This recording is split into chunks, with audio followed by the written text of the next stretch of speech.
এবার সাহেব, আমি বিয়ে করছি মাত্র 2 দিন হয়েছে, আমার আব্বা আমার শাশুড়ি কিভাবে করে? মানে বিয়া? আরে বেটা, তোর কাছে কি আমি ভাত কবর চাই? তোর মতন ছাবালের কপালে লাথি মারি বেটা। আরে ফজলু ভাই, কামটা করলা কি? আয় মিয়া, আর লজ্জা দিয়েন না। ও আমাকে চাইছে, আমি ওকে চাইছি। এটাও কি সম্ভব? আমার বাপে যদি আমার শাশুড়ির বিয়ে করে, তাহলে আমার হলো বউ আমার বাপের মেয়ে হয়ে গেল না?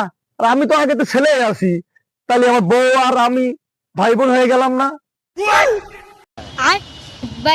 আরে ফজলু ভাই, তোদের ভেতরে যে বাধা বিঘ্ন সৃষ্টি হয়েছে, তোরা তো নিজেরাই মিটে নিতে পারিস এই বিষয়টা। এবার সাহেব, কেমনে মানায় নেব?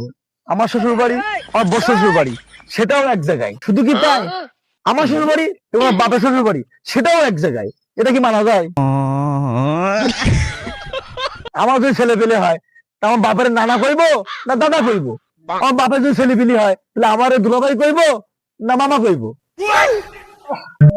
এরকম বিচার তো জীবনে করিনি বাবার জন্য।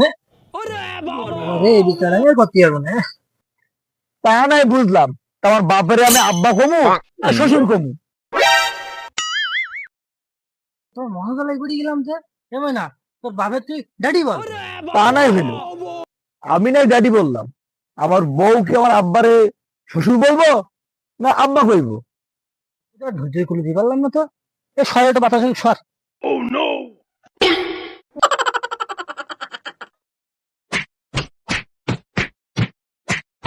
মাতব্বর সাহেব, মাথা তো হ্যাং হলে হইব না। আমি আমার মারে মা কইমু না শাশুড়ি কইমু?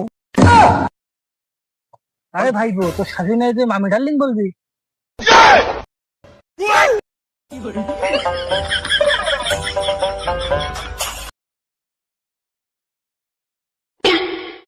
হয় না, তোরা মানায় শোনা নিয়ে না হয় না। আমারও তো বাড়ির সংসার ধর্ম আছে, আমার তো বাড়ি দিতে হবে।